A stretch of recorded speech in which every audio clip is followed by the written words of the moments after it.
Algebra 2. This is 722, which is adding and subtracting radical expressions.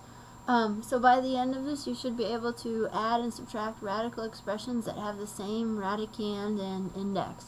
So adding and subtracting radical expressions is a lot like combining like terms. And so the example that you're given in your handout is, let's say we have 3 root 5 plus 8 root 5. Well, if we take a step back from this and think about something like 3x plus 8x, that would give us 11x. So what we had here was our x's were the same, and then we just added our coefficients of 3 and 8. So for 3 root 5 plus 8 root 5, that's going to be 11 root 5. So the key is, as long as everything inside your radical is the same, your roots are the same, and then any kind of variables and exponents attached to your coefficients are the same, you can add them together.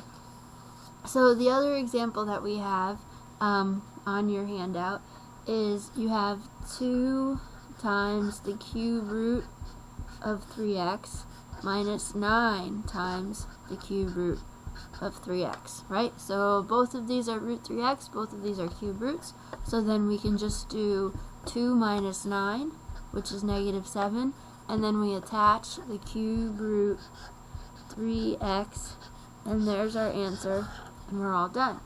Now, with these, you can't combine anything unless your root is the same. If your root's not the same, then you've got to do a little work to make your root the same, and so you simplify your radicals like we did in section 721, where you pull out your perfect squares and your perfect cubes. So with this, we'll jump into the classwork, okay?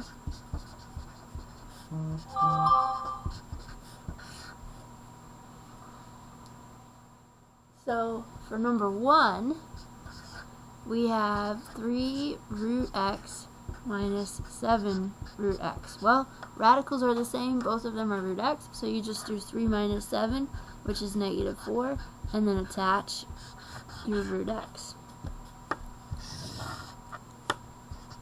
For number 2, I have 4 root x plus 10 root x, okay?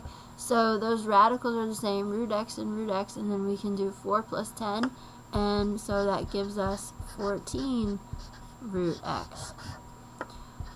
For number 3, we have root 20 minus root 45. So this is the first thing that's different.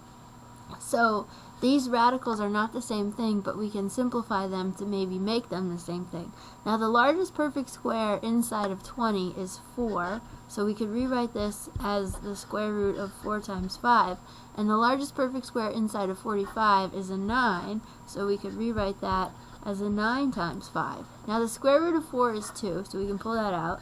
So we have 2 root 5, and the square root of 9 is 3, so we can pull that out, and we have 3 root 5. So now if we subtract 2 minus 3, well, that's a negative 1, so your answer is negative 1 root 5, or you don't have to write that 1 in front, it's just a negative root 5.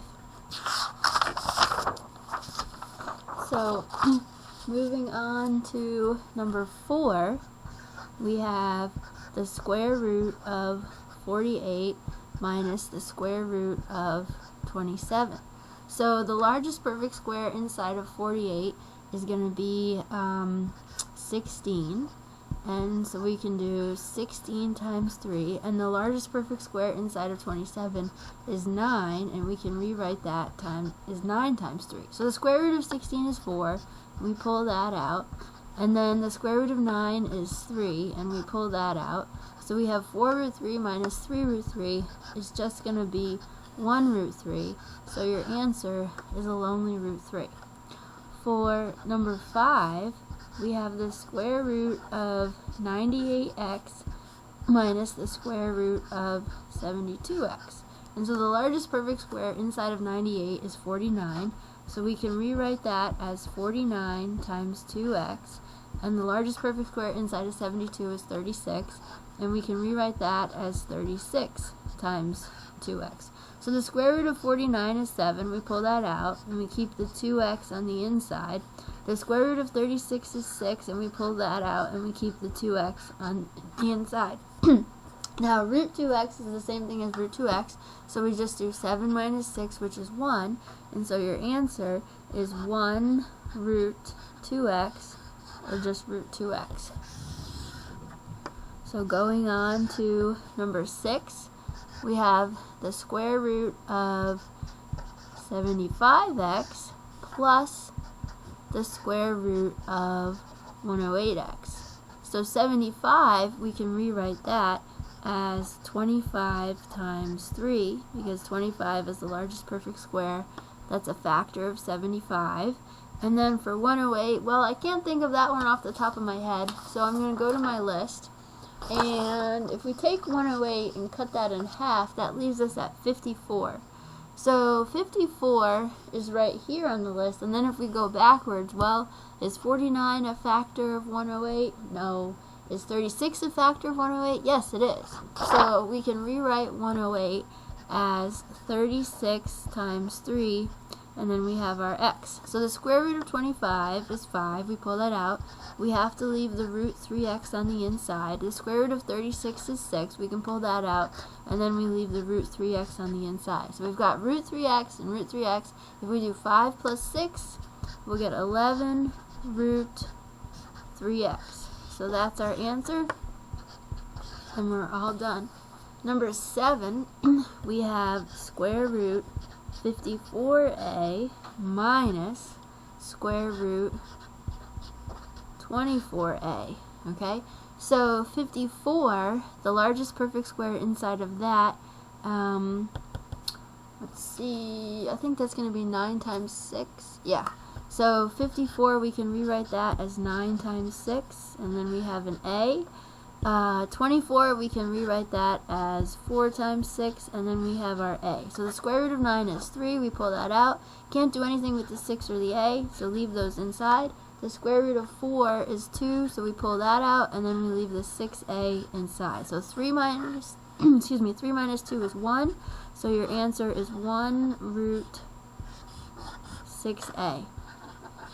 So for number 8, we have the square root of 75a plus the square root of 48a. So for 75, we can break that into 25 times 3.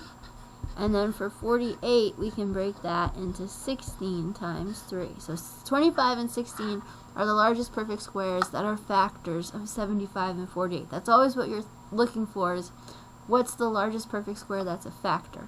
So the square root of 25 is 5. We pull that out, and we're left with root 3a. The square root of 16 is 4. We pull that out, and we're left with root 3a. So then 5 plus 4 is 9. And then we have root 3a. And your answer is 9 root 3a. So going on to number 9.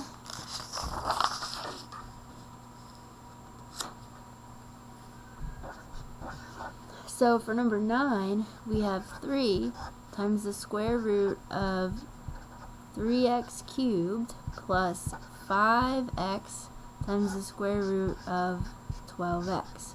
Well, for this 3, we can't do anything with that, so we'll leave that on the inside. So we have this 1 3 on the outside, and then we'll have this 1 3 on the inside. Now, the square root of x cubed, for that, what we would do is we would take that exponent of 3, and we would divide it by 2, and we would get 1 remainder 1. So then we would have an x to the first power on the outside, and an x to the first power on the inside. And then for this 5x, well, that 5x we would leave on the outside. And then this root 12, well, 12 we can break down into 4 times 3. And the square root of 4 is 2, so we could pull that out. So on the outside we would have 5 times x times 2. And then on the inside we would have root 3x. So if we multiply all of this out, we'll get 10x, and then we have root 3x. And then if we look at what we have over here, what on the other side, we have 3x root 3x, and then everything is added together. Now, we have root 3x and root 3x. If we do 3x plus 10x, that's going to be 13x root 3x. So we had to do a little bit more work for number 9, but still not too difficult. For number 10, we've got x times the square root of 48xy minus the square root of 12 x cubed y. Okay, so 48, we can break that into 16 times 3, and then we still have our xy on the inside. I don't know why I wrote that x all the way out there. And then 12, we're going to break that into 4 times 3, and then we have the x cubed and the y. Okay, so number 10, let's see, back to this. So the square root of 16 is 4. We can pull that out. So we already have an x on the outside. We pull out the 4. The 3xy we have to leave on the inside. And then this square root of 4, we can pull, the square root of 4 is 2. We can pull that out. This 3 we have to leave on the inside. Now, the square root of this x cubed, so remember, we did this over here. If we're doing 3 divided by 2, we're going to get 1 remainder 1. So we can take that from our previous problem, number 9. We can pull 1x out, leave 1x on the inside, and that y to the 1, we can't take the square root of that, so that'll just have to stay on the inside. Now, for this is as far as we can go, because oh no, wait, I lied. Sorry, we can keep going further. We've got a root 3xy, a root 3xy, an x in front, an x in front. So now all we have to do is this 4 minus this 2. So 4 minus 2 is 2.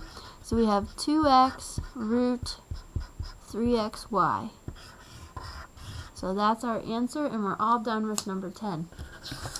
So the last problem is number 11. Let's see. So for number 11, we have 3 times the cube root of 2a to the 5th minus 5a times the cube root of 16a squared. Okay, so now we're taking cube roots. Okay, we can't take the cube root of 2, but to take the cube root of a to the 5th, what we're going to do is we'll do that exponent on the inside, 5, divided by our root of 3 on the outside, and we get 1 remainder 2. So we still have our 3 on the outside, but this 1 remainder 2 means that we have an a to the first power on the outside. We still have that 2 on the inside, and then this remainder of 2 means that we have an a squared on the inside. Okay? Now, over on the other side, well, this cube root of 16a squared, the largest perfect cube inside of 16 is 8. So we can rewrite 16 as 8 times 2 and then a squared. So the cube root of 8 is 2, right? We already have a 5a on the outside, so we'll pull out that other 2. This 2 is going to have to stay on the inside, and this a squared stays on the inside. So let me just repeat myself where this 2 came from. We took the cube root of 8, which is 2, and so that's why that's outside. This 2 we can't do anything with, so it stays on the inside, and then this a squared, we can't do anything with that because this exponent of 2 is smaller than your root of 3, so that has to stay on the inside. Anytime your exponent on the inside is smaller than your root on the outside, it stays in. Okay, so now simplifying this, we have, well, actually I can simplify this down here. So 5a times 2, we're going to have 10a cube root of 2a squared, and then over here we'll have 3a times the cube root of 2a squared, and we do some subtracting. So 3a minus 10a is negative 7, so your answer is negative 7a times the cube root of 2a squared. So that's a sampling of some problems, and I hope that's enough to help you figure out the accuracy problems, well, the completion and the accuracy problems on your homework.